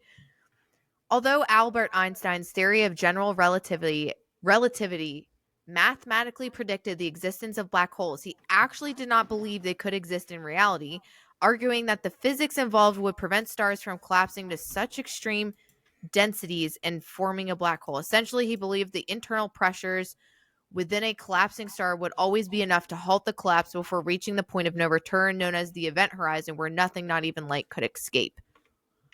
Okay. So like opposite uh an equal opposite reaction, equal Hmm. action to, you know what I'm trying to say, right? I've gotta see like something like him saying that. I gotta see that. Um black so did Einstein believe in black holes? Let's see. It's Um wild. you said were you on history.com when you were looking at that? It that was the first article that popped up. Now I'm on someone 5 years ago in our astrophysics asked how did Einstein predict black holes? So I'm going to Oh just yeah, that's interesting. I would like to hear that article. That sounds yeah. well it's not it's just a Reddit thread. Um Oh, okay. That's still interesting. But yeah. Um dude, this is crazy. I mean, like, do you think the black hole is conscious of its boundaries? Oh, does a black hole have a consciousness? Wow, that's an out there question. Mm, It gobbles things up, right? it gobbles. Gobbles implies that there's some kind of it's not just eating, right? It's not just consuming True. or absorbing, right? It's taking an action, right? You, It's you okay. I think this goes along with what I used to think when I was younger, or just like a thought I would have when I learned about black holes when I was younger. I used to think about, well, we don't really know what exists in the black hole, like how that matter is being used, right? Like we assume that it's destroyed and or is like never going out of there. But is it possible that another world exists in this black hole?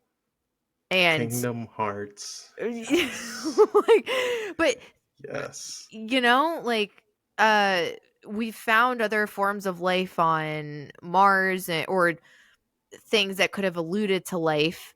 We know nothing about the inside of a black hole. Um I shouldn't say we know nothing, but like we, to my knowledge, we don't have a way of proving what truly is inside a black hole. And my thought, the reason why I was thinking that, say something gets pulled into a black hole, what if it truly doesn't die before it gets in there? So, because I mean, there's other stars, there's other light sources, right? So, what if a star gets sucked in and it's not fully destroyed? Okay, well then me like externally maybe the hole is so dark that you can't see it, but what if it gets far enough into the black hole? Well, Like, that's the thing, right? It's not necessarily that the black hole is in a sense gobbling as much as it is an ultra high gravitational field, right? So remember when I was saying my layman's perspective of it is that mm-hmm, it is like an ocean of dark matter, mm-hmm, right? And things that hit it sink to the bottom of the ocean, mm-hmm, right? I was definitely like super off, but the concept that it is an ocean, right, of gravity, not mm-hmm, maybe dark matter. I wonder, does dark matter? Do we know if dark matter exists?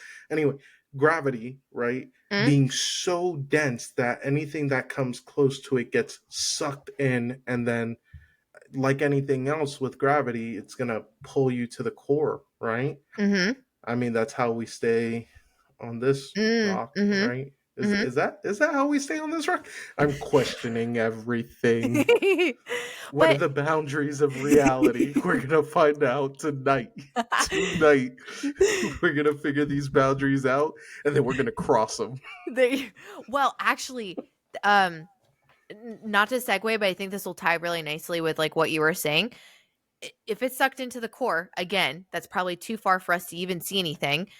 Who's to say that, we probably wouldn't survive, right? But what if there's other life forms or like other things of life that could still survive in there, especially if the star hadn't died and if there's other forms of energy. Now, the other thing that I would think about, speaking of like boundaries and crossing them with dark holes, my other thought, because black holes, I keep calling it a horseshoe shape, but there's a way that like it bends dark matter, or it's not like refracts the light, something around that where it doesn't act as like just a normal like ball of gray dark matter, right? And so I was like, I've heard a lot. This was when string theory was really big, in like during the times when we were like in middle school and like part of high school. And so for anyone who hasn't heard of the string theory, the thought, I guess time travel was uh, bigger back then. But the thought is like you have a string and you have one person here and then something else going on over here. But if you fold the string in, it kind of forms a bridge, or you can kind of step across, and therefore it's like you've bent time, right? So I was wondering, I was like, what if that is the case in dark holes or black holes and we just don't know? What if time travel truly is possible in there and whatever gets sucked in goes somewhere else entirely? Okay, I know that sounds so out there, but like in my like seventh grader mind, it was something that I was sitting in school and I'm like, I wonder if one day, I wonder. I think that what would be really really fun, based off of what you just said, um, is if we were able to find scholars who were able to give us like a 45-minute presentation on a theorem, and then we had to translate the theorem into human people speak, and we had to try and figure out, because that's what is, because like I'm sitting here and I'm listening to you talk about string theory, and I'm going back mentally to when I was like, we are super layman's, right? And where I was like, hey, people, I'm butchering this telescope thing, and I'm sorry, right? Like I think it would be really funny to try and interpret really complicated theorems, theories, and ideas, and try to spit them back at spit them back at the people. That would I'm be down. really, really. I think it would be interesting to see what we come up with, and like those parts where it starts to get confusing, how we would then try and figure And out our language behind how we communicate. oh my gosh, I'm so down. That has to be one of our podcast episodes. Also, you know what this makes me think of? Okay, so we've been talking about starting a podcast for quite a while, and it's gone through a few variations, but one thing we were talking about before starting this recently is we would love at some point to get people on here and have conversations. One, I think it would be really cool if someone is actually knowledgeable, not a layman, not someone who's trying to interpret scientific speak, but you actually speak the scientific language and, have actual career experience with any of this. I think that would be amazing to do like a Q&A or like just for us to learn more about it. So with that, Q&A, because I have questions. All right, I don't know who you are or what you think you know, but I've got questions about it, and I want answers. All right. I love it. But so one of the things to that point, I think that would be a really good first one for the wanted wall. So we were thinking of this Yes, our bounty board. concept. Yeah, our bounty hunter wall, where I think would be really fun, where we put up this wall of people who we would like to speak with based on like what conversations we have on this podcast. And so we called it the bounty hunter wall or like the wanted wall The because wanted to wall. post like with the wanted ads, like wanted an astronomer or someone who knows string theory or someone who is knowledgeable about black holes. And I A think it would be circus clown with an understanding of string theory. That's yeah. Now, that would wanted also wall. be a fire episode for like a lot later, is when maybe we revisit this in like a year or like when our channel has grown and actually get another subscriber on with us and we're all trying to figure out I what. listen. I'd be down to interpret the sciences and poorly articulate information. I'm super down for that. Shoot, let's go. I'm game. Okay, okay. I do think this should be an episode though. I'm so ready. I We can all learn together and learn how many interpretations we have of Yeah, something scientific. yeah.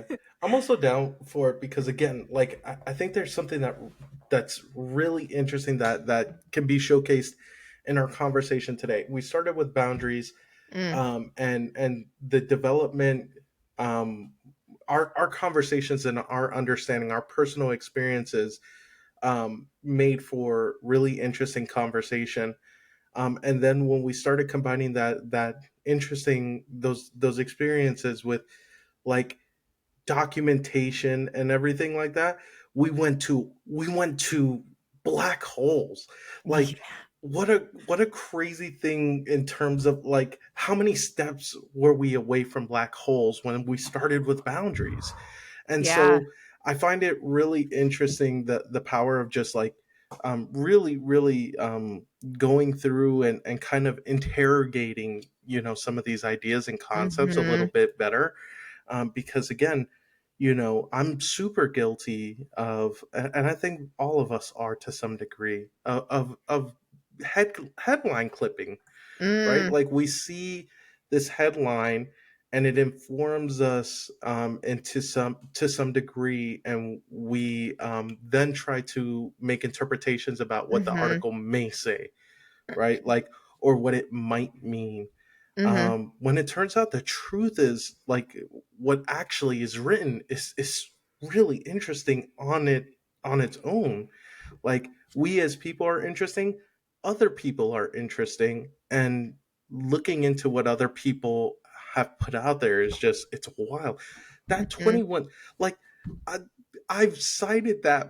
I cannot believe that he you're telling me he informed his own scientific discovery. He rigged the game. And I've talked about this dude a couple of times without actually talking about him. I've made mention of him. Like that's crazy. I wish I could go back to my past self and be like, bro, you're spreading some crazy stuff there. But I that think said, it is oh, interesting. no, I agree. I also think it's interesting that our brains do this, or at least mine does, without really realizing it. Like I'll see an article and then next thing you know, like not even 10 minutes later, like you can see an article on black holes and then the next minute later you're on ice cream and like wondering about like if black hole is like what is the blackest shade of black you can get for an ice cream. Like What's what's so crazy about that concept is we did that in this Mhm. episode, right? Like we jumped through and we took, even still we took pieces of articles without going through an entire thing, right? Yeah. And we kind of ran with interpretations of the bite-sized pieces of information that we got. Mhm. And so like it really is interesting to see how like we process information. And one of the things that I'd like to improve as the show goes on is my ability to process, analyze, and understand information, because I Mm. think one of the things that I've spoken with you about plenty of times is like the idea of there's a lot of crazy things out there, and there's a lot of, I just think humans are interesting. And I think that we don't do our due diligence in understanding humans as well Mm. as we should. Mhm. And so when humans present an opportunity to digest some of their thoughts, I think, occasionally it's a good idea to see what's out there and actually Mhm. get through it rather Mhm. than taking pieces of humanity that we think exist. Mhm. That's Uh, kind of like my best good faith mhm. kind of thought process there. And I think that could go for even what we were talking about earlier in the episode too. Like there's not just one way to arrive at an answer. So doing your own research, making sure that I like what agree. you're picking for yourself, you are fully aligned with, like just because other people are doing something or just because it sounds like a good idea, if it's not meshing with you, if you don't feel good about it, then it's probably not for you. So knowledge is very important, not just to educate yourself on articles, but also to make informed decisions for yourself and go into it also with an open mind. You might find stuff that like completely changes your opinion and does make you more open. You might find stuff that completely changes your opinion and makes you more closed. But I, to John's point, like we were, picking out pieces of articles as well, and I at the end of the day we're more informed than what we were to start, but True we're enough. also weren't diving Super super in deep. depth. It's So, just not, this isn't the time or place to yeah. do that type of research. So we wouldn't. But I do think it's important to put out there Mhm. the realistic truth. Like I would never want to present as saying we've done research on black holes now, right? We are not layman's Absolutely not. anymore. But yeah, we are. I am now qualified to speak on mass and energy, and, but Oh, sorry, go go ahead.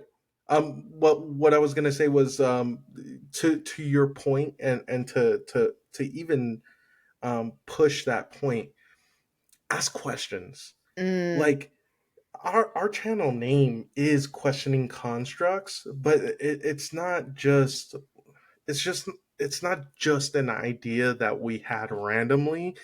It is the idea that life is interesting, and the way we find information about the life that we lead, the world around us, the universe that houses us, is by asking questions about mhm. it, right? Yeah. And I think it's through the process of asking questions and being open minded to what those answers could be, that's truly just important and will change the way you interact with information. Mhm.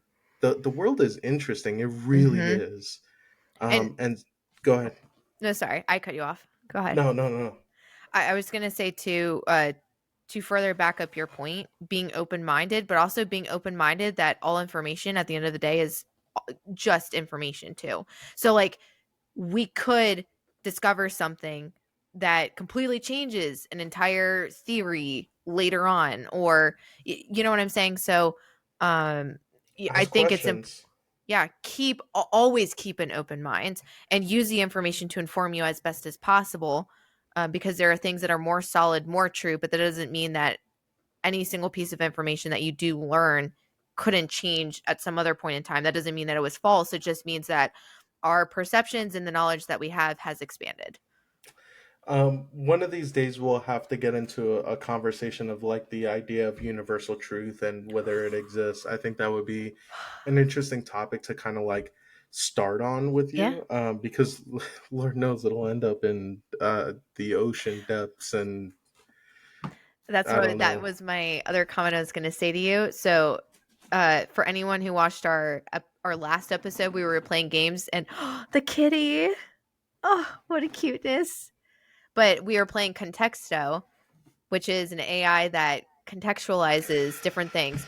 And honestly, based on our conversation tonight, like we created AI, so maybe it's not far fetched that some of the stuff wasn't properly linked up. Still Yo, mad about Santa I though. hey, listen, Contexto is garbage, and I hope the person who created Contexto sees this and decides to better it. I need that game analyzed, because context is not one of its strong suits. Yeah. Can I Anyway, just point out your cat is hugging the tree and it was the cutest thing. I mean, she's still kind of hugging it, but she was like laying over it and oh, so cute. she is. She's pretty wonderful. My cat is wonderful, and she's just calm and just likes to hang out and chill. I'm really glad I got her that cat tree to sit there. Um, it's not only like a good toy when I have the laser pointer out, Mhm. but she does like she's found it to be her hangout spot here as well. She likes that. When she gets scared, she likes to hide under the bed because I have a bunch of open space down there. But she likes this cat tree, and I have another one in the living room that she likes to hang out in during the day because it's warm and by windows, and she's got Aw, big windows she can look at. So yeah, she enjoys it. cute. Yeah. Well, I think this is a good spot to Two wrap up. hours in? Yeah. Yeah, I Yeah. think I think it's a good wrap up time too. Listen, guys, just I don't think you guys understand. Like John and I have known each other a really long time. This is how our normal conversations go. So you guys are just getting an inside look as to what's natural for us Well, anyways. to even still, to be honest, to really point it out, we've had like 4 to 6 hour long Yeah. conversations that have spanned it so many different topics. Mhm. And it'll just be it'll come through us asking just random questions, and then Questions. kind of like analyzing with each other, and kind of figuring things out there. Yeah, this is actually kind of an interesting view of like a lot of those conversations where Yeah. it starts off with talking about our day, and then Mhm. it ends up being about the universe. Like like it'll start off with work and frustrations at work, and it'll end up with mushrooms integrating with computers. Yep, Like yep. it yeah, it has this habit of running on, and kind of developing into its own beast. Mhm. I agree. So, we all always like to leave you guys with a question too. I think my question for the night is going to be what do you believe about black holes? I mean, we haven't discovered everything there is to know about them. So, any interesting theories out there? And then, John, what do you have? I think I what would my question be? So I would like to know, and I have a feeling this is something that I'll reuse in the future. But what I really want to know is hearing how sprawling the conversations are. What thoughts came into your mind as you were listening to this? Like, we went to black holes, but where did you go? Like, what Mm. what place in your mind did you kind of explore? What thoughts that you feel like are out there that we didn't even consider as we were kind of processing and jumping from article? What is it that really sparked in your mind? Because I find that super interesting. Like, how do we get to the places that we get to? It's so Mhm. weird. Mhm. Like, I'm sure there's a some. Hopefully, this podcast will prove it. but some kind of cohesive train of thought that Yeah. like leads all the way through. But yeah, I'm curious, where did you guys go? Mm-hmm. Anyway, Yeah, that's a great question too. But thanks guys for sticking in there with us. We love these types of conversations, so hope you guys do as well. Otherwise, you probably wouldn't be here. Hope you also learned something interesting and, question your constructs. Don't just leave them. But remember, we dive headfirst, face down into our topics. So, looking forward to the next one, and I will talk to you guys later. talk to you guys later. Bye. See you guys.